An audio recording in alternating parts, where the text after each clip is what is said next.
தமிழன் தொலைக்காட்சி சொந்தங்களுக்கு கிறிஸ்டோபர் தாஸின் அன்பு வணக்கங்கள். இன்றைய அரசியல் அரங்கம் நிகழ்ச்சிக்காக நம்முடன் இணைந்திருப்பவர் அம்பேத்கர் மக்கள் படையிலிருந்து அதன் நிறுவன தலைவர் திரு மதி பறையனார் நம்முடன் இணைந்திருக்கிறார். அவரோடு நிறைய விஷயங்கள் நம்ம பேசவிருக்கிறோம்.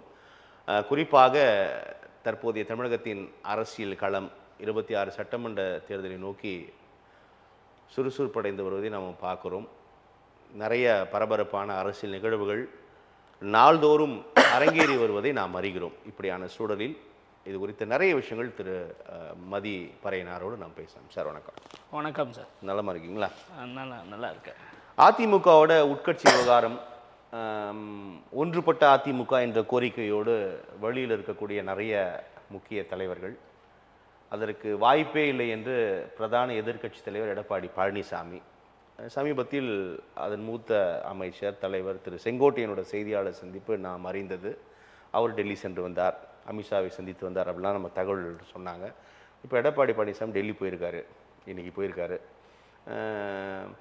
எதற்காக டெல்லி செல்கிறார்கள்? இது ஒரு மாநில வலுவான ஒரு கட்சி, ஏன் நீங்கள் போய் டெல்லியில் போயிட்டு புகார் கொடுக்குறீங்க, டெல்லியில் போய் ஏன் பஞ்சாயத்து பண்ணுறீங்க அப்படின்னு ஒரு தரப்பினரும், பின்ன டெல்லி தானே அவங்களை இயக்குது அப்படின்ற ஒரு தரப்பினரோட கருத்துக்கள்லாம் நிறையா கருத்து விமர்சனங்கள் தொடர்றதை நீங்கள் பார்க்குறீங்க.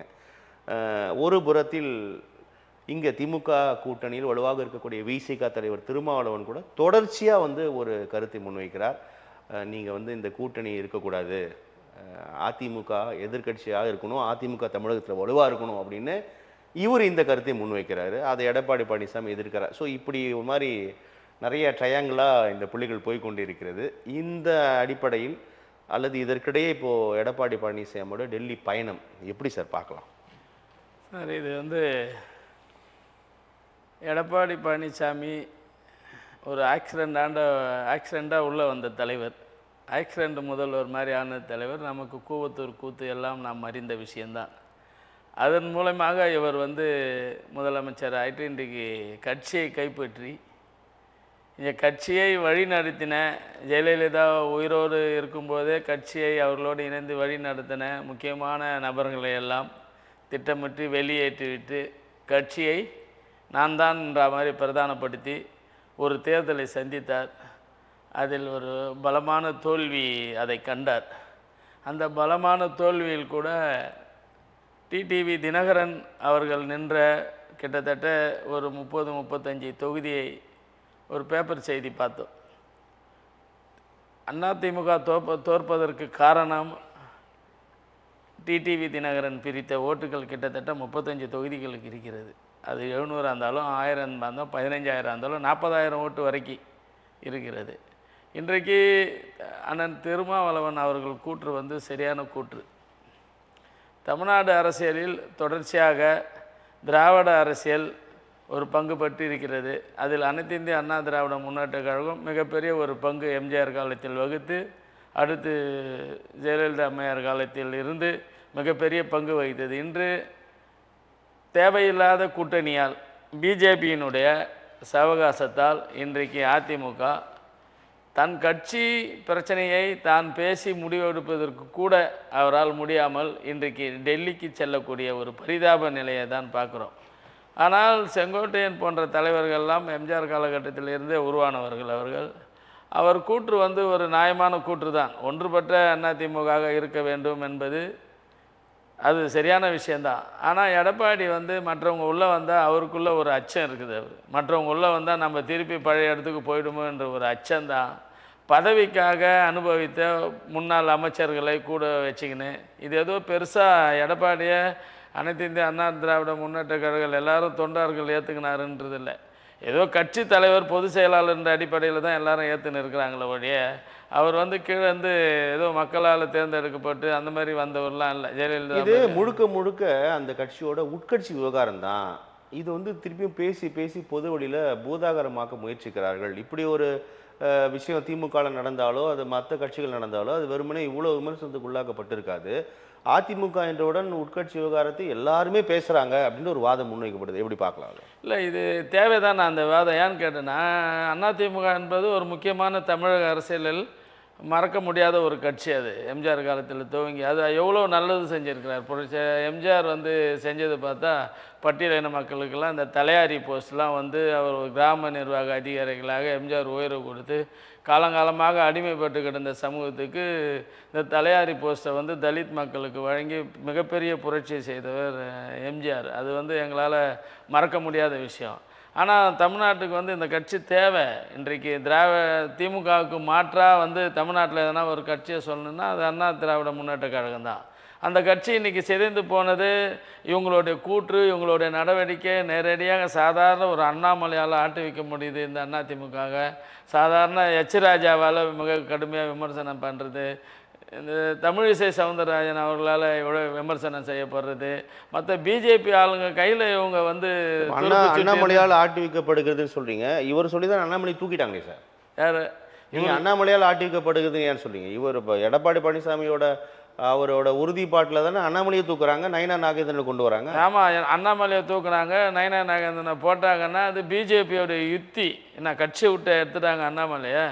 எடப்பாடி வர சொல்ல அண்ணாமலை பின்னாடி வராரு, அமித்ஷா வர சொல்ல எடப்பாடி கூட வந்து நிற்கிறார், பின்னாடி அண்ணாமலை பின்னாடி வந்து நிற்கிறாரு, அமித்ஷா திரும்பி முன்னே கூப்பிட்டு விட்டார். பார்த்தீங்களா?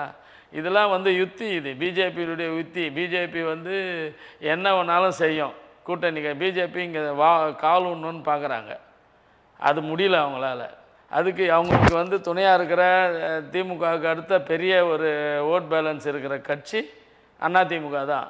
அதை எப்படியாவது கையகப்படுத்தணும். அதனால் ஆரம்பத்தில் வந்து அதெல்லாம் முடியவே முடியாதுன்னு சொல்லியிருந்தாங்களே அண்ணாமலையை வந்து. அதனால் ஒரு தனி உங்களால் மாற்ற முடியாதுன்றது கூட அண்ணாமலையை வச்சு ஒரு தனி தேர்தல் காலத்தையே கண்டாங்கல்ல. கண்டு மிகப்பெரிய தோல்வி வந்தது. அது அதிமுகவுக்கும் பெரிய தோல்வியாச்சு, அது பிஜேபிக்கும் பெரிய தோல்வியாச்சு நாடாளுமன்ற தேர்தலில். இப்போ என்ன செய்கிறாங்க அதுக்கு? சரி, இந்த மாதிரி தோல்வி இன்னொரு தடவை வர சொல்லக்கூடாது, சரி பார்த்துக்கலாம். ஆனால் எடப்பாடியை வந்து அவர் நினைக்கிற மாதிரிலாம் ஆட்சி நடத்த முடியாது. பிஜேபியோட கூட்டணி வச்சு நாளைக்கு வந்து மெஜாரிட்டியாக வந்துட்டார்னா பரவாயில்ல, எடப்பாடி எப்படி வேணாலும் பேசுவார். ஏன்னா ஒரு காலில் போய் விழுந்து முதலமைச்சராக ஆக்கினவங்களே வந்து கட்சியை விட்டு ஏற்று நீ யாருன்னு கேட்டு இந்த மாதிரி பேசின எடப்பாடி இன்றைக்கி கட்சியை தக்க வச்சுக்கிறதுக்காக பிஜேபியோட எடப்பாடி அமித்ஷாவோட தொடர்பு வச்சுக்கொண்டு கட்சியை காப்பாற்றிக்கின்னு நாளைக்கு மெஜாரிட்டியாக வந்தால் கூட இப்படியே கழட்டி விடுறதுக்கு கூட அவர் தயாராக இருப்பார். நாளைக்கு அப்படியே வந்து பிஜேபி இப்போ கடந்த காலத்தில் திமுக வந்து காங்கிரஸ் துணையோட தாண்டா ஆண்டுச்சு இப்போ ஒரு 2 தேர்தலுக்கு முன்னாடி. அப்போ வந்து என்ன சொல்லியிருந்தாங்க, புரட்சி தலைவி ஜெயலலிதா வந்து மைனாரிட்டி அரசு மைனாரிட்டிஸ்ன்னு பேசியிருந்தாங்களே, காங்கிரஸ்லாம் அப்படியே கம்முன்னு தானே விட்டுருந்தாங்க. ஆனால் இன்றைக்கி பிஜேபி அந்த மாதிரி ஒரு நிலை வந்தால், பிஜேபி துணையோடு தான் அதிமுக ஆட்சி அமைக்கும் 2026 அந்த மாதிரி ஒரு நிலை இருந்தால் காங்கிரஸ் மாதிரி கம்முன்னு இருக்காது. பிஜேபி ஆட்டு வைக்கும், அமைச்சரவையில் பங்கு. இவையெல்லாம் அரசியல் நகர்வு தானே சார்? இதெல்லாம் பாலிடிக்ஸில் சகஜம் தானே சார்? சகஜம்தான். ஆனால் இவர் வந்து ஒரு தனித்தன்மைலாம் சுயமரியாதை காப்போம், தனித்தன்மையை விட மாட்டோம் அப்படி இப்படின்னு எடப்பாடி பேசுகிறாருல, அதெல்லாம் நடக்காது இல்லை, இங்கே நடக்காது இல்லை. ஒரு கட்சி மிகப்பெரிய ஓட் பேலன்ஸ் வச்சுருக்கிற கட்சி, நீ இருக்கிறவங்கள ஒருங்கிணைச்சாலே போதுமே. இன்றைக்கி பிஜேபியால் திமுக அரசை எதுவும் செய்ய முடியாதா? எதுவும் பண்ண முடியாதா? மிரட்ட முடியாதா? உருட்ட முடியாதா? நீ ஆட்சியில் இருக்க சொல்லி உன்னை மிரட்டினாங்கல்ல, மிரட்டி இதே எடப்பாடி ஆட்சியில் மிரட்டி கையில் வச்சுருந்தாங்களா இல்லையா? இன்றைக்கி திமுகவை அந்த மாதிரி செய்ய முடியுதா? முடியல இல்லை. ஏன் உன்னால் உங்கள் கட்சியை நீங்கள் ஒருங்கிணைச்சி எல்லோரும் போனவங்களாம் திரும்பி போனவங்களாம் ஒன்றா ஆகிட்டு கட்சியை ஒருங்கிணைச்சி பலமாக இருந்தால் பிஜேபியால் என்ன செய்ய முடியும்? திமுகவுக்கு டெல்லியில் என்ன பெரிய செல்வாக்கு இருக்குது? ஒன்றும் இல்லை இல்லை. எம்பி இருக்கிறாங்க இந்த தடவை, ஆனால் என்ன இருந்தாலும் பிஜேபி கிட்ட ஒன்றும் பண்ண முடியல. அவங்க என்ன நினைக்கிறாங்களோ அதானே செய்கிறாங்க. அது காஷ்மீராக இருந்தாலும், வக்பு வாரிய பிரச்சனையாக இருந்தாலும், ராமர் கோயில் பிரச்சனையாக இருந்தாலும், SC/ST வன்கொடுமை தடுப்பு சட்டமாக இருந்தாலும், ஒரு சிலதை இவங்களே சட்டமன்றத்தில் பாராளுமன்றத்தில் பாஸ் பண்ணுறாங்க, ஒரு சிலதை நீதிமன்றத்தின் மூலயமாவே செய்ய வைக்கிறாங்க. ராமர் கோயில் ஜட்ஜ்மெண்ட்டு சரியான ஜட்ஜ்மெண்ட்டு, அதுவும் நீதிமன்றம் மூலமாக தானே செய்ய வைக்கிறாங்க. ராமர் கோயில் என்ன ஒரு பொது சொத்தா? அது இல்லை, ஒரு பிஜேபியான RSS ஆன அவங்க முன்னெடுத்த பிரச்சனை தானே அது. அதை கூட எப்படி செய்ய வச்சாங்க பிஜேபி? எல்லாமே செய்கிறாங்க. பிஜேபி வந்து அவங்க யாரோ இங்கே நம்ம தமிழ்நாட்டிலேருந்து 40 MP இருந்தாலும் எதையும் சாய்ச்சிட முடியல, அவங்க மெஜாரிட்டியாக இருக்கிறாங்க, அதில் செய்ய வைக்கிறாங்க. அந்த மாதிரி மிரட்டுறாங்களே. உங்கள் கட்சியை ஒருங்கிணைச்சு இவங்க ஒன்றா இருந்தாலும் பெரிய விஷயம் தானே. நிறைய இயக்கங்கள் இவங்களோட ஒரு தேர்தல் யுத்தின்னா, ஒரு கட்சி அதிமுக இந்த நாட்டை ஆண்ட கட்சி, எம்ஜிஆர் ஆண்டார், ஜெயலலிதா ஆண்டார், எடப்பாடி வந்துக்கிறார், ஓ பன்னீர்செல்வம் 4 தடவை வந்துக்கிறார். இந்த மாதிரி எல்லாருமே இருந்துன்னு இருக்கிறாங்க. அந்த கட்சி போய் இன்றைக்கி வந்து ரொம்ப தன்னை காப்பாற்றிக்கிறதுக்காக, தன்னுடைய கட்சியை காப்பாற்றிக்கிறதுக்காக, சின்னத்தை காப்பாற்றிக்காக அது பிஜேபி கூட அதை வந்து கூட்டணி வச்சு இந்த மாதிரி போகிறது வந்து ஒரு எடப்பாடிக்கு முதுகெலும்பு இல்லாத. அந்த அதிமுக உட்கட்சி விவகாரத்தை நம்ம பார்க்கும் பொழுது அதிமுகவுக்கு அறிவுரை சொல்லாத நபர்களே இல்லை தமிழ்நாட்டில். அந்த அளவுக்கு அவ்வளோ கேவலமாக போயிடுச்சு. பிரதான எதிர்கட்சியாக இருக்கட்டும், உங்களை போன்ற கட்சி அமைப்புகள்லாம் கூட எல்லாரும் தான் ஆதரவு கொடுக்குறாங்க. வேண்டாம் என்று நினைப்போர் கூட இல்லை இந்த விவகாரத்தில் வந்து நீங்கள் இப்படி இருக்கக்கூடாது அப்படின்னு சொல்றதை நம்ம ஒரு சில பேர். ஆனால் எடப்பாடி பழனிசாமி அதை ஏற்பதாகவே இல்லையேன்னு அவருக்கு என்ன ஆட்சி, என்ன கான்ஃபிடன்ஸ் இருக்காரு? அவருக்கு ஆட்சியே வரலனா கூட அடுத்து 2026 அதிமுக ஆட்சியே வரலனா கூட பரவாயில்ல. அவர் மட்டும் கட்சி மட்டும் அவர் கையில் இருந்துன்னு இருக்கணும். அவருக்கு அதான் அந்த குறிக்கோள் தான். அவருடைய நடவடிக்கைலாம் பார்த்தீங்கன்னா தெரியுதுன்னா ஆட்சி கட்டில் அமர வைக்கிறதுக்கான வேலை. அது ஒரு வகையில் அந்த வாதம் ஏற்புடையதான் நீங்கள் பார்க்கலையா? அதாவது கட்சி இருந்தால் தான் நம்ம ஆட்சி பிடிக்க முடியும். அப்போ கட்சியே போயிடுச்சுன்னா ஆட்சி பிடிக்க முடியும். இப்போ கட்சி தானே இருக்குது. இப்போ ஆட்சி பிடிக்கிறதுக்கான வேலை செய்யணும். இப்போ கட்சி யார் கையில் இருக்குன்னா சசிகலா கிட்ட இருக்குதா, தினகரன் கிட்ட இருக்குதா, ஓபிஎஸ் கிட்ட இருக்குதா? அவங்களாம் உள்ள வந்தால் கட்சி ஏதாவது பிரிச்சுடுவாங்களே, ஏதாவது ஏன் உள்ள பண்ணுறோன்னு அவர் என்ன கட்சியில் நீங்கள் யார் சார்? அவர் தான் பொதுச் செயலாளர். நீங்கள் தான் இப்போ பொதுச் செயலாளர். இதுக்கு முன்னாடி கூவத்தூருக்கு முன்னாடி நீங்கள் யார் சார்? 4ஆவதா 5ஆவதா 7ஆவதா 8ஆவதா 9ஆவதா இருந்த ஆள் தானே சார்? உலகமே பார்க்குற மாதிரி தான் சார் அந்த அம்மா தீர்ப்பு கட்சி தான் வர வச்சு இவரை நகர்ந்து போயிட்டு அவங்களாச்சும் தோளில் கையை விட்டு தட்டி ஒரு ஆட்சியை கையில் கொடுத்து. கூவத்தூரில் இல்லைன்னா என்ன ஒரு பேச்சு, கூவத்தூரில் இவரை காட்டில் செங்கோட்டையினை தானே காட்டினாங்கன்ட்டு பேச்சு அடிப்படுது. இது ஒன்றும் பச்சையாக சொல்ல போனோன்னா எல்லாருக்கும் பணம் கொடுக்க என்கிட்ட இல்லை, அவர் ஒரு வாரம் கழிச்சு நான் முதலமைச்சர் பதவி ஏற்றுக்கணும், ஒரு வாரம் கழிச்சு தர என்னதாகவும் இவர் உடனே கொடுக்குறாங்க. அதனால தானே அந்த பிரச்சனைலாம் வந்தது. அப்போ இந்த மாதிரி வந்து நீங்கள் ஆட்சியை பிடிச்சாலும் கட்சி ஒன்றா இருக்கணும்னு நினைக்கிறதுல தப்பு இல்லையா? இப்போ உங்ககிட்ட இருக்கிறவங்க எல்லா பேர் இருக்கிறாங்க, எவ்வளோ பேர் இருக்கிறாங்க. இப்போ அப்படியே மாறிடுவாங்கன்ற எண்ணம் இவருக்கும் ஒரு பயம் இருக்குது. ஆட்சி வந்து என்னென்ன சார், எங்களுக்கு திமுக மேலே கொஞ்சம் அதிருப்தி இருக்குதுல்ல, அவங்களாம் தான் சார் இதை பேசுகிறாங்க. ஒன்றா இருக்கணும், போகணும், வரணும், அதிமுக வரணும்னு எதிர்பார்க்குறாங்க. அதிமுக வரணும்னு எதிர்பார்க்குறாங்க. அவங்களுடைய நல்ல எண்ணம் தான் இந்த கருத்துலாம். இந்த கருத்துலாம் வந்து ஏன் இவருக்கு பெருசாக வந்து திமுகவுக்கு பலம் சேர்க்கும் அப்படின்னு நம்ம பார்க்கலாம். ஆமாம், அதனால இந்த கருத்துக்கள் கூட, இந்த கருத்து திமுக வந்துடக்கூடாதுன்னு நினைக்கிறவங்க கூட அதுக்கு அட்வைஸ் பண்ணுவாங்க.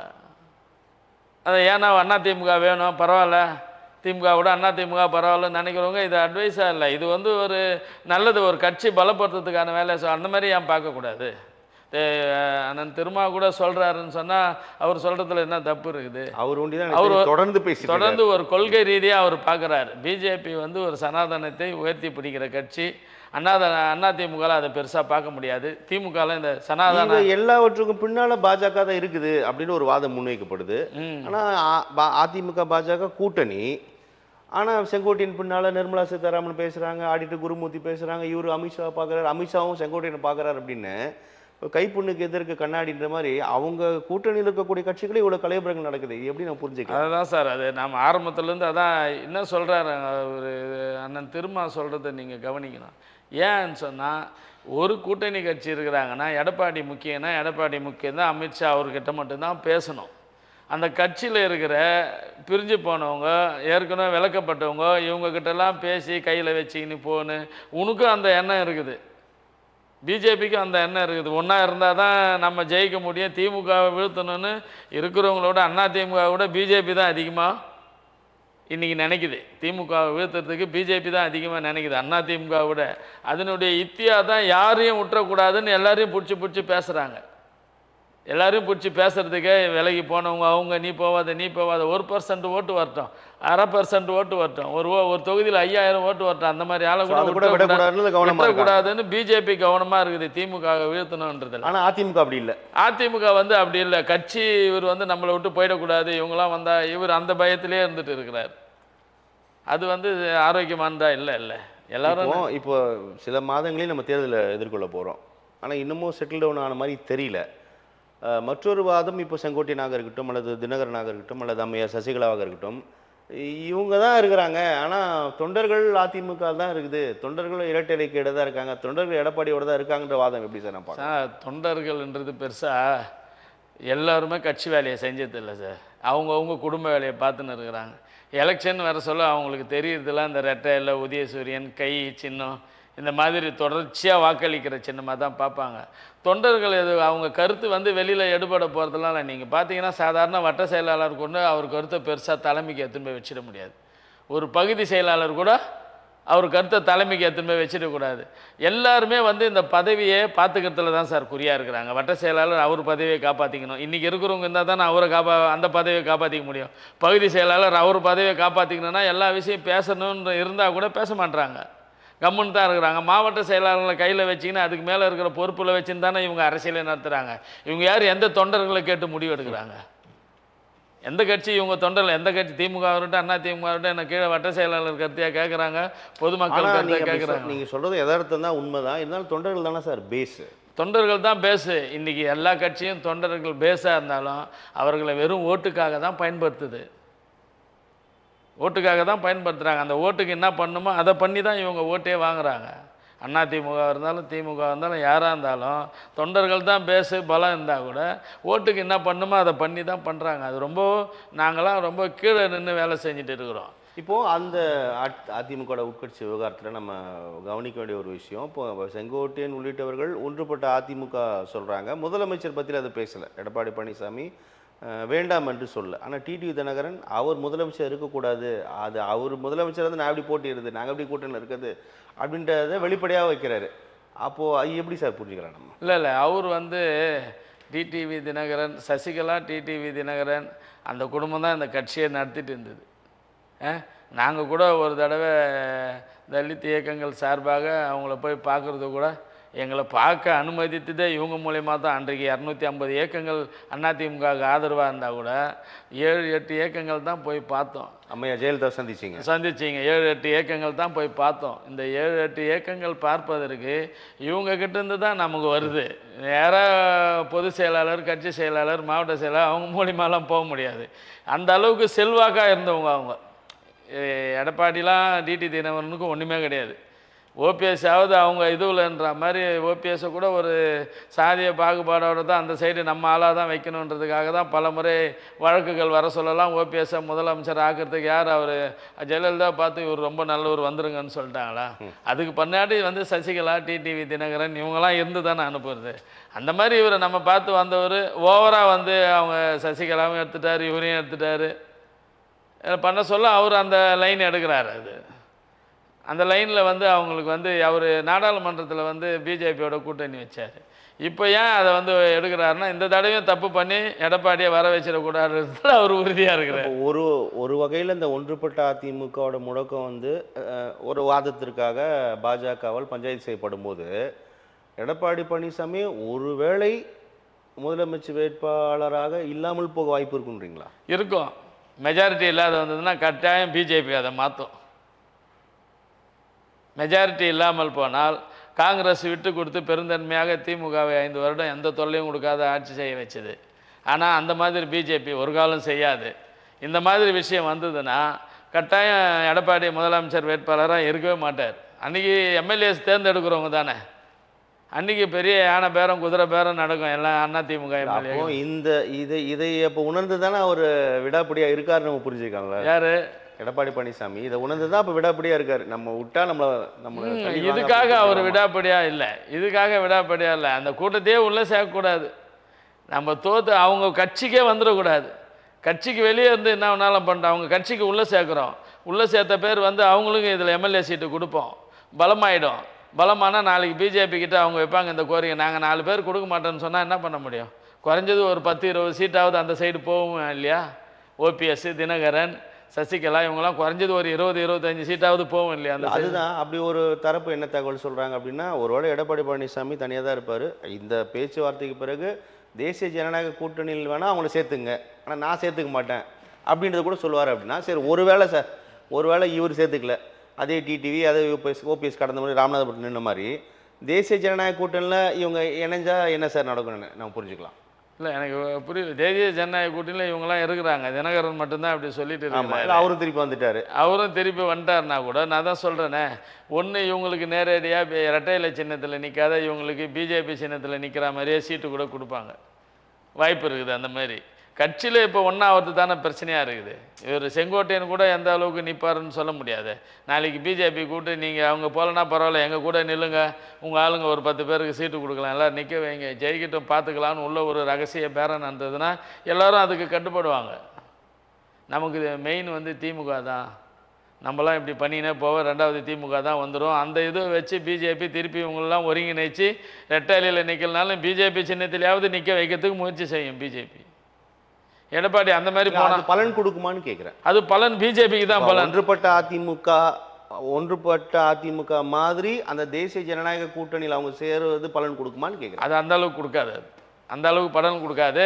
சப்போஸ் ஜெயிச்சாங்கன்னா அது பிஜேபிக்கு தான் பலன் கொடுக்கும், அதிமுகவுக்கு பலன் கொடுக்காது. அந்த பலத்தை வைத்தே மீண்டும் அதிமுக ஒரு நெருக்கடி கொடுப்பாங்கன்னு சொல்றீங்க? ஆமாம், கட்டாயம். அதிமுகவுக்கு இப்போ பலமே இல்லாத நெருக்கடி கொடுக்குறாங்க. நாளைக்கு செங்கோட்டையனே உள்ளே வச்சிருந்தா கூட இவங்க 10 பேர் சேர்ந்து அவருக்கு நாங்கள் ஓட்டு போட மாட்டோன்னா 2 சீட்டு தான் பிரச்சனை இருக்குதுன்னு வச்சுங்க. 10 சீட்டு தான், 5 சீட்டு தான். கடைசியில் இப்போ ஓபிஎஸ் எப்படி ஆச்சு போன தேர்தலில்? அவரை எப்படியோ சம்மதிக்க வச்சு இவங்களுக்கு ஆதரவு கொடுக்க வச்சு அவரை துணை முதல்வர் சீட்டு எப்படி ஒரு 10 சீட்டு வச்சுன்னு 11 சீட்டை வச்சுன்னு அவர் எப்படி பேரம் பேசினார் துணை முதல்வருக்கு? அவருக்கு எப்படி கொடுத்தாங்க? துணை முதல்வர், இணை ஒருங்கிணைப்பாளர், இப்படிலாம் ஆட்சியில் ஒரு கட்டத்துக்கு மேலே முதலமைச்சர் பதவிக்காக எடப்பாடி பழனிசாமியே இதுக்கு ஒத்தும் போனாலும் போவார். ஸோ எது வேண்டுமானாலும் நடக்கலாம், எது வேணுமானாலும் நடக்கும். சார், இப்போ சமீபத்தில் தமிழக வெற்றி கழகத்தின் அந்த சுற்றுப்பயணம் தலைவர் விஜய் நடத்தியிருக்கிறார். கடந்த சனிக்கிழமை நிறைய கருத்து விமர்சனங்கள் தொடர்கிறது. மீண்டும் அவர் பேச்சு மீது, அவருடைய தொண்டர்கள் கூடுகை மீது, இப்படி நிறைய கருத்து விமர்சனங்களை எல்லா தலைவர்களையும் முன்வைக்கிறாங்க. குறிப்பாக திமுகவின் சாதனைகளை உணராமல் பேசுகிறார், தமிழகம் பிற மாநிலங்களிலிருந்து எவ்வளவு உயர்வாக இருக்கிறது அதெல்லாம் தெரியாமல் ஏதோ பேசணுன்னே பேசிட்டு இருக்கிறார் விஜய் அப்படின்னு ஒரு விமர்சனம் முன்வைக்கப்படுது. குறிப்பாக அந்த தாவேக்காவோட தொண்டர்கள் மீது நிறைய விமர்சனங்கள் முன்வைக்கப்படுது. அரசியல்படுத்தப்படவில்லை, வெறுமனே இன்னும் ரசிகர்களாகவே இருக்கிறார்கள். விஜயோட முதல் காட்சி திரையில் பார்த்தால் என்ன பண்ணுவாங்களோ அதை தான் அவரை பார்த்தபோது பண்ணுறாங்க அப்படின்னா நிறைய கருத்துக்கள் தொடர்கிறது. எப்படி சார் பார்க்கலாம்? இல்லை, இப்போது விஜய்க்கு இப்போ சமீபத்தில் ஒரு பிரச்சார இதுக்கு போனார். பார்க்க சொல்ல மிகப்பெரிய கூட்டம் தான். கூட்டம் அது மறுப்பதற்கு கூட்டம் கூடுகிறது. அதில் அரசியல்வாதிகள், அமைச்சர்கள் உள்பட இன்றைக்கு கூட காலையில் ஒரு 18 அமைச்சர்கள் அந்த இது என்ன பண்ணாங்கன்னு சொல்லிட்டு ஒரு டிவியில் செய்தியில் பார்த்தேன். எல்லோரும் வந்து அவங்கள அரசியல் படத்தில் அவங்கக்கிட்ட ஒழுக்கம் இல்லை, அது இல்லை, இது இல்லை, இப்படி தான் சொல்கிறாங்களே கண்டி. மற்றபடி வேறு பெருசாக அவர் மேலே குற்றச்சாட்டு என்ன வைக்கிறாங்கன்னா, அவரும் வந்து அந்த தேர்தல் அறிவிப்பிலேருந்து என்னென்னலாம் செய்யலைன்னு பிரதானமான விஷயத்தை தான் பேசுகிறாரு கண்டி. தமிழக சமூக அரசியல் நிலவரத்தை அவர் பேசவே இல்லை எந்த கூட்டத்துலேயும். அதுதான் நிறைய ஓட்டாகிறதுக்கெல்லாம் வாய்ப்பாக இருக்கும். நேரடியாக வெறும் நீட்டை பற்றியே பேசுகிறது, வேறு ஏதோ இதுக்கு ஒரு சில குறிப்பிட்ட விஷயத்தை மட்டுமே தொடர்புபடுத்தி பேசுகிறது, அது வந்து ஒரு பெரிய அரசியலாக பார்க்கப்படாது. ஆனால் இளைஞர்கள் விமர்சிக்கப்படுவதெல்லாம் படத்தில் பார்க்குற மாதிரி இருந்தாலும் இவ்வளோ படத்தில் பார்க்குறதுக்கு டிக்கெட் வாங்கின்னு ஒரு குறிப்பிட்ட இடத்துல போய் நின்று பார்க்குறாங்க. இந்த வெட்ட வெளியில் 10:30 மணிக்கு வரேன்றவர் 10:30 மணிக்கு பேசுகிறேன்னு சொல்லிட்டு வர்றாரு. அவர் கரெக்டாக 9:30 மணிக்கு இப்போ ஏர்போர்ட்டுக்கு வந்துடுறாரு, இறங்கிடுறாரு. அங்கேருந்து அவர் வர்றதுக்கே வந்து ஒரு 6 மணி நேரம் எடுத்து அது வரைக்கும் இங்கே வெயிட் பண்ணிட்டு இருக்கிறாங்க. அதுக்கப்புறம் வந்து அரூரில் பிரச்சாரம்னா அங்கேயும் காலையிலேருந்து அங்கே வெயிட் பண்ணியிருந்து அவருக்காக வெயிட் பண்ணியிருந்து அவர் வர முடியாது, அதை கேன்சல் பண்ணிட்டு போகிறாங்க. அந்த அளவுக்கு வந்து நிற்கிறாங்கன்னா அது ஒரு பெரிய ரசிகர் கூட்டமாலாம் அப்படி பார்த்துட்டு இருக்க முடியாது. எல்லா கட்சியின் மேலே இல்லை அதிருப்தியில் அவருடைய ரசிகர்கள், இளைஞர்கள். இப்போ ரஜினிக்கு எப்படி மிகப்பெரிய ஒரு மாசு இருந்தது, பெரிய மாசு ரஜினிக்கு, இதை விட பெரிய மாசு இருந்தது. அவர் கட்சி ஆரம்பிப்பார் என்று பார்த்தோம். காலையில் ஒன்று காலையில் இப்போ இல்லைன்னா எப்போ இல்லைன்றாரு, அப்புறம் வந்து மாற்றி பேசுகிறாரு. கட்சியில் அவங்க ரசிகர்கள் ரொம்ப அதிருப்தி அடைந்து இன்றைக்கி எல்லாம் அமைதியாகிட்டாங்க. ஆனால் விஜய் வந்து முடிவு எடுத்தார், அறிவித்தார், கரெக்டாக 2 மாநாடு நடத்திட்டார், 3வது இந்த பிரச்சாரத்துக்கு கிளம்பிட்டார். அவர் ஒரு முடிவோடு வந்துன்னு இருக்கிறார். திமுக ஆட்சியை அகற்றணும், திமுக தான் எங்களுக்கு எதிரி, கொள்கை எதிரின்னு அவங்கள அரசியல் எதிரின்னு 2 எதிரியாக வந்து பார்க்குறாரு. அதில் சீமான் கூட கொள்கைன்னா என்ன, அரசியல்னா என்னன்னு தெரியாத பேசி நிற்கிறாரு. நீ படத்தெல்லாம் போடு, ஒரு 10 நிமிஷம் அவரை பற்றி பேசு, இவரை பற்றி பேசு, அது அல்ல, அது அரசியல். ஆனால் இன்றைக்கு விஜய்க்கு வந்து மிகப்பெரிய ஒரு மாசு கூடி இருக்குது. அது ஓட்டாக மாறுறதுக்கு வாய்ப்பு இருக்குது. ஓட்டாக மாறுறதுக்கு இன்றைக்கி வந்த கூட்டம்லாம் வாய்ப்பு இருக்குன்றீங்க. வாய்ப்பு இருக்குது. ஆனால் சும்மா எல்லா அரசியல் கட்சிகளும் என்னன்னா, எங்கள் ஆட்சி நல்லா நடந்துருக்கு. இப்போ திமுக என்ன சொல்லுவாங்க, எங்களுக்கு விஜய்லாம் எங்களுக்கு ஒரு பிரச்சனையே இல்லைன்னு தான் அப்படி சொல்லிட்டு தான் இருப்பாங்க. ஆனால் ஊடார அப்படி யோசிக்கவே முடியாது. பொதுவாக இருக்கிறவங்களாம் யோசிக்கவே முடியாது. வர பசங்களாம் ஒருத்தரும் ஒவ்வொரு குடும்பம். அந்த பசங்களுக்கு எல்லாருக்கும் கொஞ்சம் பேருக்கு ஓட்டு இல்லாதவங்க இருந்தாலும் எல்லோரும் வந்து ஒரு இதோடு வராங்க வேலை செய்யறதுக்கு. அவங்களுக்கு வந்து அரசியல் தேர்தல் யுத்தி வேணால் தமிழக வெற்றி கழகத்துக்கு தெரியாத இருக்கலாம், அனுபவம் இல்லாத இருக்கலாம். தேர்தல் யுத்தி பூத்து எப்படி சீட்டு கொடுக்கணும்னு கூட தெரியாது அவங்களுக்கு. அதுதான் சார் நான் என்னோட கேள்வியை கூட வைக்க. நீங்கள் அந்த கூடும் கூட்டம் வந்து வெற்றியை தராது, கூட்டணி தான் வெற்றியை தரும் அப்படின்னு நிறையா அரசியல் தலைவர்கள் இவர் மீது விமர்சனம் வைக்கிறத பார்க்குறோம். ஒன்று. மற்றொன்று, அதிமுக திமுக வந்து கிராம அளவில் கிளையிலேருந்தே அவங்களுடைய வளர்ச்சி இருக்கும், வீரியமாக இருக்கும். குறிப்பாக அந்த பூத் கமிட்டி பற்றி பேசுகிறாங்க. அது வந்து பெரிய பலம் அதிமுக திமுகக்கு. ஆமாம், அதை வந்து தாவேக்கா வந்து இன்னும் தொட்டு கூட பார்க்கலன்ற இடத்துல வந்து ஒன்றுமே இவரால் பண்ணிட முடியாதுன்னு சொல்கிறாங்க. எப்படி புரிஞ்சுக்கலாம்? இல்லை, இதே மாதிரி நிலைமை தான் பிஜேபிக்கு ஒரு காலத்தில் இருந்தது. இதே மாதிரி நிலைமை தான் பிஜேபிக்கு ஒரு காலத்தில் இருந்து. பிஜேபிக்கு ஒரு இடத்துல ஆளே இருக்க மாட்டாங்க. ஒரு பூத்து கமிட்டியில் அங்கே வந்து பூத்து சீட்டு வர்றதுக்கு ஒரு டேபிள் போட்டு 2 சீட்டு சிலிப்பு கொடுக்க ஆளே இருக்காது பிஜேபிக்கு. அந்த மாதிரி இருந்த இடத்துலலாம் கூட அந்த மாதிரி இருந்துருக்குது. ஆனால் இப்போ வந்து பசங்க அந்த மாதிரி இல்லை. அவங்க இருந்த காலம் வர எல்லாம் இங்கே கையில் வந்துச்சு. உலகமே எல்லாம் செல்லில் வந்துச்சு. ஒரு சின்னம் கொடுத்தா கூட இப்போ இவங்களுக்காவது அதிமுக ரெட்டையில் உதயசீரன் சின்னம் ஏற்கனவே மனசில் பதிந்த சின்னம். இப்போ தாவேக்காக எந்த சின்னம்னு தெரியல. இனிமேல்ட்டு ஒரு சின்னம் ஒதுக்கி அவங்கக்கிட்ட போய் எல்லார் மத்தியில் பரபரப்பாக ஆகி அது நிற்க வைக்கிறது ஒரு பெரிய விஷயம். இருந்தாலும் அது இன்றைக்கி இருக்கிற ஆண்ட்ராய்டு காலத்தில் அது ஒரு பெரிய விஷயமா இல்லை. செல்லு இல்லாத வீடே இல்லை. நேரடியாக வந்து ரீச் ஆகிறதுக்கு நல்ல வாய்ப்பு இருக்குது. இவங்க நினைக்கிற மாதிரி இல்லை. அந்த பூத் கமிட்டி இல்லைனாலும் அவங்களுக்கு வந்து அந்தந்த பகுதியில் ஓட்டு. இப்போ எங்கள் பகுதியிலலாம் பார்க்குறோம், சாதா எந்த கட்சியிலையும் சேராத பொம்பளைங்களாம் திடீர்னு பேனரில் இருக்காங்க. சேராத இளைஞர்லாம் 10-20 பேர் திடீர்னு ஒரு வட்ட கிளைன்னு போட்டு வைக்கிறாங்க அங்கே. அந்த மாதிரி உட்காரத்துக்கு இப்போ தயாராகிட்டு இருக்கிறாங்க, ஆயிடுறாங்க. இப்போ அரசியல் கட்சியே இந்த பூத்துக்கெல்லாம் உட்காரவங்களுக்கெல்லாம் தனி காசு முன்னாலே கொடுப்பாங்க, 2 நாளுக்கு முன்னாடியே கொடுப்பாங்க. சீட்டு கொடுக்குறவங்களுக்கு தனி காசு கொடுப்பாங்க, பூத் ஏஜென்ட்டுக்கு தனி காசு கொடுப்பாங்க. ஒரு பாகத்துக்கு இவ்வளோன்னு அரசியல் கட்சி எந்த கட்சியும் அப்படி காசு கொடுக்கலன்னு சொல்லவே முடியாது. அது திமுக வந்தாலும் அதிமுக வந்தாலும் ஒரு பாகத்துக்கு இந்த காசு, பூத் ஏஜென்ட்டுக்கு இந்த காசு, சீட்டு கொடுக்கணும் இந்த காசு கொடுத்து உட்கார வைக்கிறாங்க. இந்த படிப்பினையெல்லாம் இந்த பசங்கள்லாம் பார்த்துருக்குறாங்க. இவங்க வேணால் கட்சிக்காக வேலை செய்யலைனா கூட இன்றைக்கி விஜய்க்காக போயிருக்கிற தொண்டர்கள் அவங்க ஏரியாவில் என்னென்ன நடக்குது, ஒவ்வொருத்தரும் கிராமத்துலேருந்து தான் வந்திருப்பான், நகரத்துலேருந்து வந்திருப்பான், எல்லோரும் ஒரு ஊர் பகுதியிலேருந்து தான் வந்திருப்பான். ஏற்கனவே பார்த்த அனுபவம்லாம் இருக்குது. அதனால் அவங்களுக்கு பெருசாக இல்லைன்னு இவங்களுக்கு நிகராக வேணால் பூத் கமிட்டி அமைக்க முடியாத போகலாம் வழியே. அதிமுகவுக்கு திமுகவுக்கு நிகராக பூத் கமிட்டியே அமைக்க முடியாத போகலாம வழிய விஜய் கட்சியில். ஆனால் எல்லா இடத்துலையும் உட்காரத்துக்கு அவங்களுக்கும் இப்போ ஆள் வந்துடுச்சு. ஓரளவுக்கு நிற்பாங்க அவங்க. ஆனால் கூட்டணி வச்சாதான் பெருசாக தனியாக நின்று விஜய் வந்து திமுக அதிமுகவுக்கு ஈடு கொடுக்குற அளவுக்கு இருக்குமா சார்? அது ஈடு கொடுக்குறாங்கன்னு நான் புரிஞ்சுக்கிறேன்.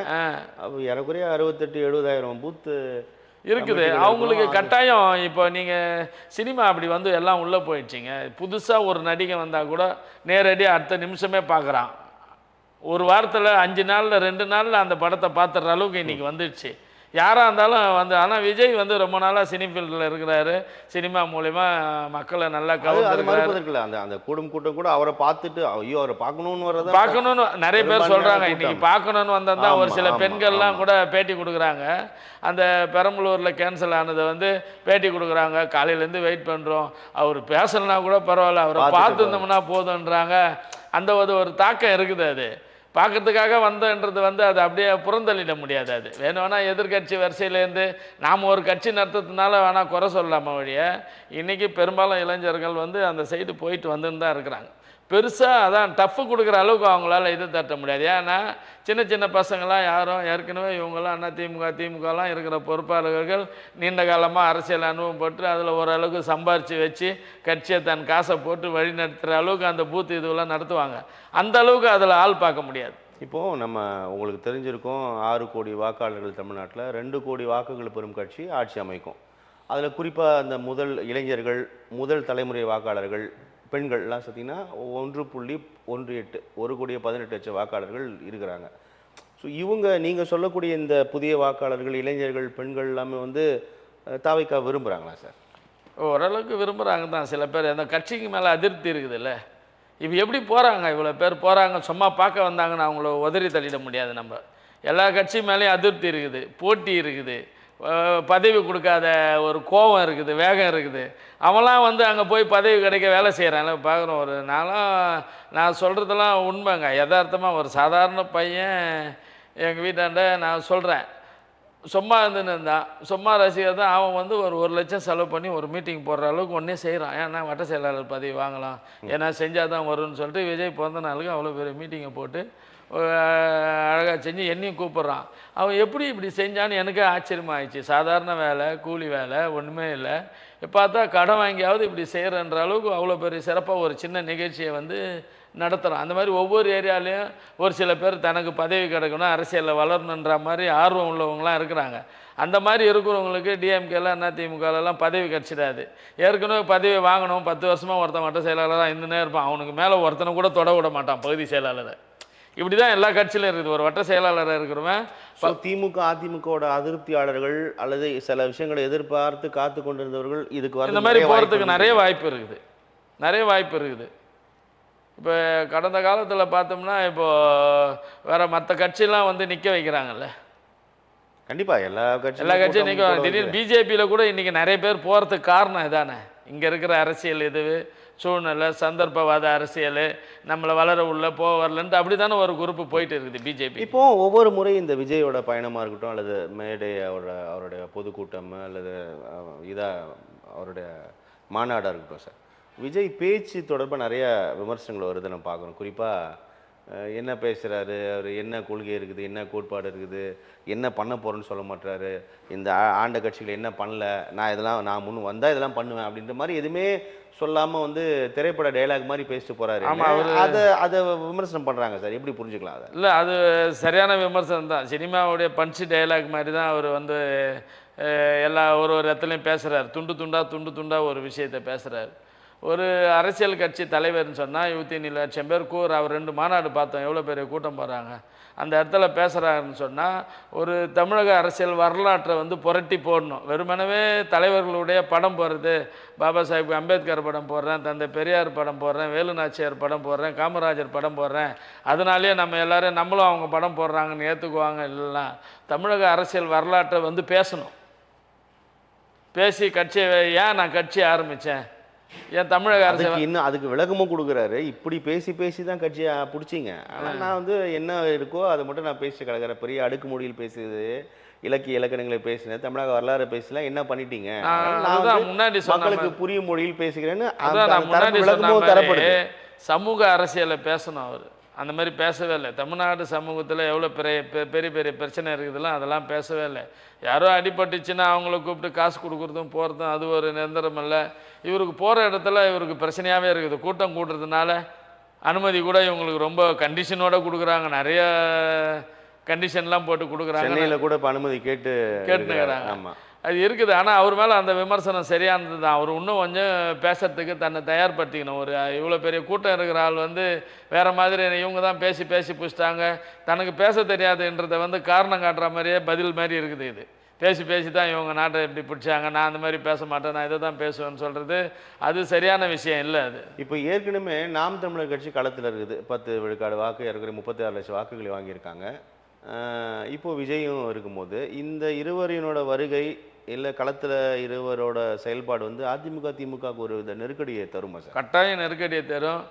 இந்த தடவை வந்து அவர் ஆட்சி பிடிக்கிற அளவுக்கு வரலனாலும் அடுத்த தடவை வந்து விஜய் இல்லாத 2 பேருமே யாருன்னா விஜய் கிட்ட போகிறதுக்கு இல்லை அவர் வர்றதுக்கு இவர் போகிறதுக்கு கட்டாயம் வாய்ப்பு இருக்கும்.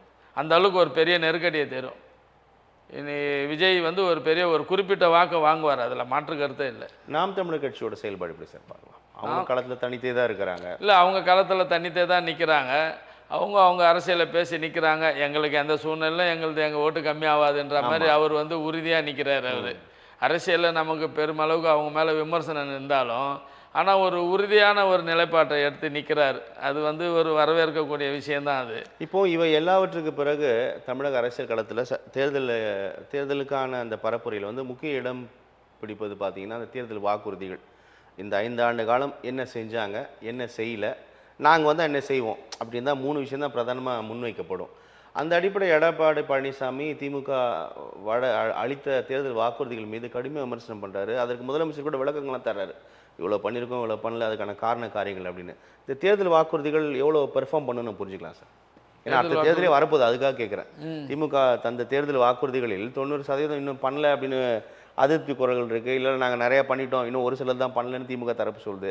இந்த தேர்தல் வாக்குறுதிகள் வந்து என்ன பெர்ஃபார்ம் பண்ணும் சார்? ஏன்னா அடுத்த தேர்தல் வரும்போது எப்படி பார்ப்பாங்கன்னு நான் கேட்குறேன். தேர்தல் வாக்குறுதியை இதை பண்ணாங்கன்றதை விட மக்களை கவர்றதுக்கான ஒரு சில விஷயம் இன்னைக்கு கூட ஒரு திட்டத்தை அறிவிச்சுக்கிறாங்க. அதில் யாரோ ஒரு குறிப்பிட்ட பேர் கொஞ்சம் பேர் பயன்படுவாங்க. தேர்தல் வாக்குறுதி வந்து பிரதானமானது தான், எல்லா கட்சிக்கும் பிரதானமானது. அதில் வந்து குறிப்பிடறத வந்து முக்கியமான விஷயங்களை செஞ்சால் அந்த கட்சி நிற்கும். செய்யாத வந்து விமர்சனமானால் நாளைக்கு ஒரு கேள்விக்குறி தான் அது. இன்றைக்கு என்ன தேர்தல் வாக்குறுதி கொடுத்தாலும் கூட்டணி பலன்றது ஒன்று இருக்குது சார். ஓட்டு போடுற நேரத்தில் தேர்தல் கலவரத்தை, தேர்தல் நிலவரத்தை வந்து அந்த களத்தில் வந்து மாற்றி தான் அமைக்கிறாங்க. பணம் தான் தீர்மானிக்குது நிறைய விஷயத்தில் அப்படி தான் பண்ணிடுறாங்க. எவ்வளோ நம்ம நினைக்கிறோம். ஆனால் அது இன்றைக்கி பாருங்கள், பிஜேபி அப்படி நினச்சோம் அந்த தடவை வரவே வராதுன்னு வந்துச்சு. வந்ததுக்கப்புறம் பார்த்தா அந்த தேர்தல் ஓட்டு திருட்டு இது வந்து எவ்வளோ பெரிய பூதாகரமாக ஆகி நீதிமன்றமே வந்து உச்சநீதிமன்றமே அதை குறை சொல்கிற அளவுக்கு இன்றைக்கி போயிருக்குது.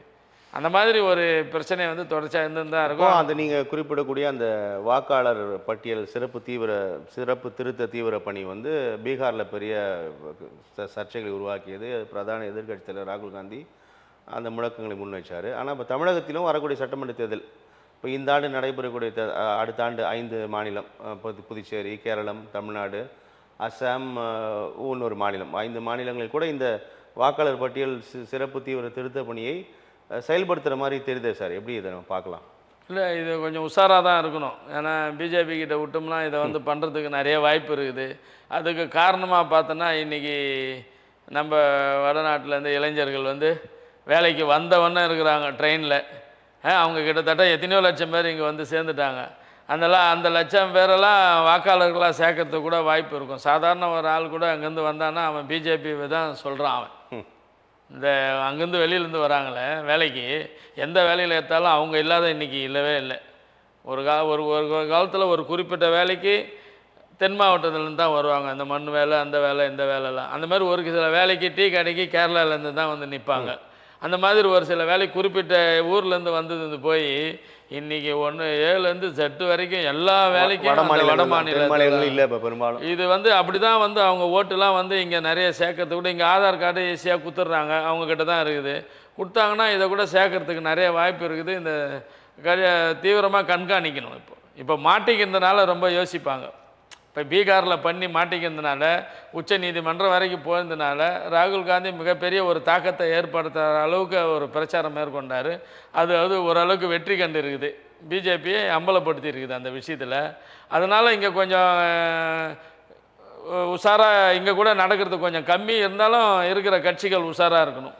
இப்போ ஏற்கனவே பிரதான எதிர்க்கட்சியான அதிமுகவில் நிலவக்கூடிய விஷயங்கள் நம்ம பேசியிருக்கோம். அந்த பக்கத்தில் இன்னொரு மிக முக்கியமான ஒரு கட்சி பாட்டாளி மக்கள் கட்சி. அது சரியாயிரும் அப்படின்னு நினச்சா தேர்தல் ஆணையத்தை நோக்கி பாட்டாளி மக்கள் கட்சி எங்களுக்கு தான் கொடுத்தாங்க, எங்களுக்கு தான் அங்கீகாரம் கொடுத்தாங்கன்னு வரைக்கும் அது உடைப்பு ரொம்ப பெருசாகிட்டே போகுது. மிகப்பெரிய விரிசல் ஏற்பட்டுக்கிட்டே போகுது. ஒரு காலத்தில் வந்து வெற்றி தோல்வியை தீர்மானிக்கிற கட்சியாக இருந்தது. இன்னைக்கு தந்தை மகனுக்குமான பிரச்சனையே வந்து அந்த கட்சியே காலி பண்ணுற அளவுக்கு போயிட்டு ஒரு செங்குத்தான பிளவை நோக்கி அந்த கட்சியே காலி பண்ணுற அளவுக்கு போய்கிறது. இது ரொம்ப ஒரு ஆரோக்கியமானது இல்லை. அது அவங்களுக்கு இதை செய்கிறது கூட ஆரோக்கியமானது இல்லை. இந்த சட்டமன்ற தேர்தல் நெருங்கும் இன்னும் 4-5 மாதம் இருக்குது. இந்த வருஷம் வரைக்கும் தான், ஒரு 4 மாதம் வரைக்கும் தான். அப்புறம் வந்து ஜனவரி பிப்ரவரி வந்து தேர்தல் வேலை ரொம்ப சீக்கிரமாக ஆகிடும். நீ உங்கள் மனநிலையை, கட்சி தொண்டர்களுடைய மனநிலையை மிகப்பெரிய அளவுக்கு பாதிக்கப்பட்டு அப்போ நீ கிட்ட போய் ஒன்று சேரத்தில் எதுனா நடக்குமானா உங்களுக்கு கூட்டணியில் வந்து ஷேரிங் கெப்பாசிட்டியும் குறைஞ்சிடும். ஒருவேளை இவங்க இணையலைன்னா அப்போது ஒரு ராமதாஸ் தலைமையில் ஒரு கூட்டணியிலும் அன்புமணி தலைமையில் ஒரு கூட்டணியும் போவதுக்கான வாய்ப்புகள் இருக்கு இல்லையா? வாய்ப்பு இருக்குது, ஆமாம். ஆனால் இதெல்லாம் இவங்க நீதிமன்றம் வரைக்கும் போவாங்க, இழுத்து பறிச்சுன்னு தான் இருப்பாங்க. அன்புமணி கை ஓங்கும். இவர் வயதாச்சுன்றதுனால பெரும்பாலும் வந்து இவரால் இனிமேல் எதுவும் பண்ண முடியாதுன்ற மனநிலையில் தான் இருக்கிறாங்க. அவருக்கான மரியாதை கொடுக்குறாங்க.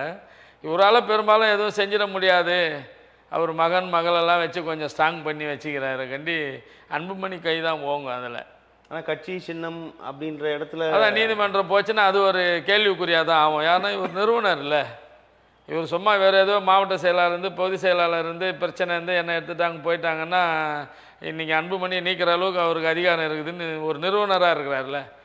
அன்புமணி இவரை தவிர்த்துட்டு எதுவும் பண்ணல, இவர் படத்தை போடாதல்ல, இவருக்கு எதிராக எல்லாம் பண்ணுறாரு கண்டி, இவர் படத்தை போட்டு இவருக்கு எதிராக எல்லாரும் பண்ணுறாரு. இவங்க அவரும் போய் கொஞ்சம் போய் பேசியிருந்தா ஈஸியாக முடிஞ்சிருக்கும். இவ்வளோ சுமூகமாக போகிறத வந்து இவங்க ரொம்ப தந்தை மகனும் ரொம்ப நல்லா ஒற்றுமையாக இருப்பாங்க, நிறைய விஷயத்தை பேசி முடிவு எடுப்பாங்க. ஆனால் இவ்வளோ பூதாகரமாக ஆகிற அளவுக்கு ரொம்ப மோசமாக போயிடுச்சு. சமீபத்தில் அந்த திரு ஏர்போர்ட் மூர்த்தி அவர்களோட கைது, அந்த சம்பவம் குறித்து நிறைய விமர்சனங்கள் இருக்குது. இது வரைக்கும் அப்படி விசிக அப்படியான நடவடிக்கைகள் நம்ம ஈடுபட்டதை பார்க்கல. இந்த ஒரு விவகாரம் நிறைய ஆதரவு எதிர்ப்பு கருத்துக்கள் உருவாகி இருக்குது. அந்த சம்பவம் எப்படி சார் நம்ம பார்க்கலாம்? இல்லை, அது வந்து முதல்ல எல்லாருமே அது வந்து தப்பாக டிஜிபி ஆஃபீஸ் ஆண்ட முடிஞ்சிச்சு, நடந்தது சண்டை, போலீஸ் சட்டம் ஒழுங்கு கெட்டு போச்சு அப்படின்ற மாதிரி தான் ஃபஸ்ட்டு மீடியாவில் எல்லாரும் பார்த்தேன், செய்தியே வந்தது. ஆனால் முதல்ல அது டிஜிபி ஆஃபீஸ் சண்டை கிடையாது, ஒரு ஹோட்டலில் நடந்த சண்டை தான். ஏற்கனவே அந்த ஹோட்டலில் அடியில் தடியில் ஆகி அதுக்கப்புறம் தான் ரோட்டுக்கு வருது அந்த சண்டை. அவர் தொடர்ச்சியாக நான் ஏர்போர்ட் மூர்த்திலாம் நல்ல இதுவாக தான் இருந்தோம். ரொம்ப காலமாக நாங்கள் இயக்கம் பண்ணிவிட்டு எல்லாம் ஒன்றா தான் நிறைய தொடர்ந்து நிறைய போராட்டம் எடுத்துருக்குறோம். கொஞ்சம் காலமாக அவர் ஒரு 10-15 வருஷமாக அவரை ரொம்ப கடுமையாக விமர்சிக்கிறாரு. அதனால் எனக்கு பிடிக்காதே, இதெல்லாம் சரியில்லைங்க வேணாங்கன்னு கூட சொல்லியிருக்கிறோம். வந்து இன்றைக்கி சுதந்திர வரலாற்றில் ஒரு 75 ஆண்டு கால அரசியலில் ஒரு தலித் கட்சி அது ஒரு பொதுத்தளமாக இன்றைக்கி ஒரு தலைவர் திருமாவளவன் அவர் நிறுத்தியிருக்கிறார். விடுதலை சிறுத்தை கட்சி ஒரு பொது கட்சியாக, தலித் கட்சியாக துவக்கப்பட்டாலும் இன்றைக்கி ஒரு பொது கட்சியாக அதை நிறுத்தியிருக்கிறார். அதுலேயும் வன்னியர் தரப்பில் எஸ் பாலாஜி என்ற எம்எல்ஏவும், இஸ்லாமியர் தரப்பில் ஆலூர் ஷானவாசம் இன்றைக்கி வந்து ஒரு பொது கட்சியாக இது வரைக்கும் தமிழக வரலாற்றில் அந்த மாதிரி ஒரு கட்சி ரெகக்னைஸ் கூட ஆகிருக்குது. இவர் அவங்கக்கிட்ட வந்தாங்க, வந்துட்டு பிரிஞ்சு வந்ததுலேருந்தே இவர் வந்து பேசுறது வந்து அது ஏற்றுக்க முடியாது. நீ வந்து நாங்கள் ஏற்கனவே ஒரு கொடும்பாவி கொளுத்துற போராட்டத்தை கூட இவர் அறிவித்தார் பாம்குரோ ஹோட்டலில். தலைவர் திருமாவளவன் அவர்களுடைய கொடும்பாவையும் பழநெடுமாறன் கொடும்பாவையும் எரிக்கிறதுக்காக பாம்குரோவில் ஒரு ஹோட்டல் மீட்டிங் போட்டார். தலித் இயக்க தலைவர்கள் ஆலோசனை கூட்டம்னு தான் நான் போனேன். அங்கே போய் பார்த்தா என்னப்பா கூட்டம் என்ன விசாரித்தா இந்த மாதிரி கொடும்பாவி கொளுத்த போகிறேன்னாங்க. ஐயோ எனக்கெல்லாம் அதில் உடன்பாடு இல்லை, நான் கிளம்புறேன்ட்டு நான் வந்துட்டேன். இவர் பின்னாடி என் மேலே வந்து தோளில் கை வச்சுன்னா நான் போகிறீங்க, உங்களுக்கு எதிர்ப்பாக இருந்தால் கூட பிடிக்கலனா கூட வந்து சொல்லிட்டு போங்க நான். அந்த அடிப்படையில் நானும் மேலே அந்த கூட்டத்தில் கலந்துக்கினேன். விடுதலை சிறுத்தைகள் அரசியல் கட்சியில் அவங்க கொள்கையில் முரண்பாடு இருக்குதுன்னா இவ்வளோ தலைவர்கள் சேர்ந்துக்கிறேன்னா கொள்கை ரீதியாக நீங்கள் நாம் என்ன செய்ய போகிறோம்? அவங்க எது தவறாக இருக்கிறாங்கன்னா நம்ம சரியானதை சொல்லுவோம், மக்கள்கிட்ட போங்க, அதுதான் சரியாக இருக்குமா கண்டி கொடும்பாவி கொளுத்துற விஷயம் நம்ம தலைவர்களுடைய நாமளே கொடும்பாவி கொளுத்துறது போகிறது எல்லோருக்கும் முரண்பாடு இருந்து தான் ஆளுக்கு ஒரு இயக்கம் ஆரம்பிக்கிறோம்.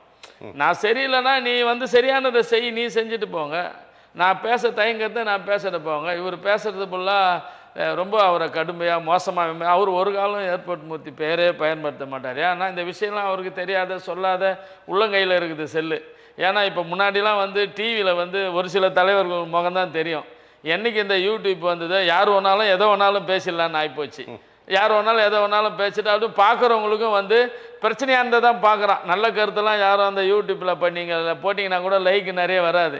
இந்த மாதிரி யாருன்னா தலைவரை அசிங்கமாக திட்டுறது வேகமாக திட்டுறது போகிறது அதில் வந்து இவர் ரொம்ப கொச்சையாக பேசுறது வந்து ஏர்போர்ட் மூர்த்தி வந்து அதை ஏற்றுக்க முடியாது. அது யாருமே எங்களுக்கே கூட ஒரு இயக்கமாக இருந்தால் அதை செய்யக்கூடாது. அதை நீ கொள்கை ரீதியாக முரண்பாடுன்னா அதை விட கொடுமை என்னன்னா தலித் மக்களுக்கு எதிராக கட்சி ஆரம்பிக்கிற பாட்டாளி மக்கள் கட்சி, தலித் அல்லாதவர் முன்னேற்ற கழகன்ட்டு ஆரம்பிக்குது அந்த பாமக கட்சி, அந்த கட்சி மேடையில் போயிட்டு தான் சொந்த சாதி தலைவரையே வந்து விமர்சனம் பண்ணுறது அது 100% ஏற்றுக்கவே முடியாது.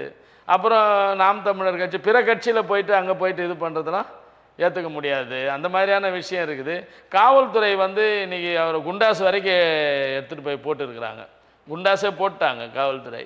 அவர் வந்து கிட்டத்தட்ட ஏற்கனவே பல வழக்குகள் இருக்குதுன்னு காவல்துறை இன்றைக்கி தான் லிஸ்ட்டு வருது. எங்களுக்கு வேணால் ஒரு சிலது வேணால் தெரிஞ்சிருக்கலாம் எனக்கெல்லாம், ஆனால் பார்த்தா நிறைய வழக்கெல்லாம் அந்த எடுத்து போடுறாங்க வராங்க. காவல்துறை திட்டமிட்டு இவங்க விடுதலை சிறுத்தைகள் முட்டு ப்ரெஷர் பண்ணி தான் குண்டாஸ் போட்டாங்கன்ற ஒரு செய்தி. விடுதலை சிறுத்தைகளே இந்த ஆட்சியில் எத்தனை பேரை கைது பண்ணிக்கிறாங்க. விடுதலை சிறுத்தைகள் கட்சி கொடியை இடிக்கிறாங்க, அவங்களெல்லாம் கைது பண்ணிச்சா போலீஸு? அந்த மாதிரி விடுதலை சிறுத்தை ஆட்களே கைது பண்ணுறாங்க. கூட்டணி கட்சி தானே அவங்கள கைது பண்ணுறாங்க. இந்த மாதிரி காவல்துறை ஒரு சில இடத்துல சரியான நடவடிக்கை எடுக்கும், ஒரு சில இடத்துல தவறுதலாக இருக்கும். ஆனால் பட்டியலின மக்கள் பொறுத்தவரை காவல்துறை கொஞ்சம் அவங்கள துச்சமாக தான் பார்க்கும். காவல்துறை கொஞ்சம் துச்சமாக தான் பார்க்கும். இந்த விஷயத்தை வந்து குண்டாஸ் வரைக்கும் போனது கொஞ்சம் கஷ்டமான விஷயந்தான். அவர் மேலே வழக்கு போகிறது, சிறைக்கு அனுப்புறது, இந்த மாதிரி இதெல்லாம் இருக்குது. ஆனால் குண்டாஸ் வரைக்கும் காவல்துறை எடுத்துன்னு போயிட்டாங்க. அது வந்து இவங்க தான் செஞ்சாங்க, அவங்க தான் செஞ்சாங்கன்றதை விட அவர் தன் நிலையை மாட்டிக்கணும். இனிமேல் ஒரு தலைவரை விமர்சனம் பண்ணுறா, கொள்கை ரீதியாக விமர்சனம் பண்ணி நேரடியாக விடுதலை சிறுத்தைன்னா இந்த நாட்டை 75 வருஷம் ஆண்டுச்சா? இல்லை. இந்த நாட்டை ஆண்டவங்களாம் யாரோ இன்றைக்கி தான் ஒரு கூட்டணி கட்சி ஒரு பட்டியலின தலைவரில் ஒருத்தர் அடையாளப்பட்ட பொது தலைவராக இன்றைக்கி உருவெடுக்கிறாரு. அதெல்லாம் வரவேற்கணும், வாழ்த்தணும், முடிஞ்சால் உதவி செய்யணும், இல்லைன்னா உபத்திரம் செய்யாத இருக்கணுமா கண்டி அவரு தான் இந்த நாட்டுக்கே எல்லா பிரச்சனைக்கும் காரணன்ற மாதிரிலாம் பண்ணின்னு இருக்க முடியாது. திமுகவை சம்மந்தப்படுத்தி பேசுறது அதெல்லாம் வந்து ஏற்றுக்க முடியாத விஷயம். அவர் தவிர்க்கணும் அதெல்லாம். நல்லது சார், உங்களுடைய வருகைக்கும் கருத்து பகிர்க்கும் மிக்க நன்றி.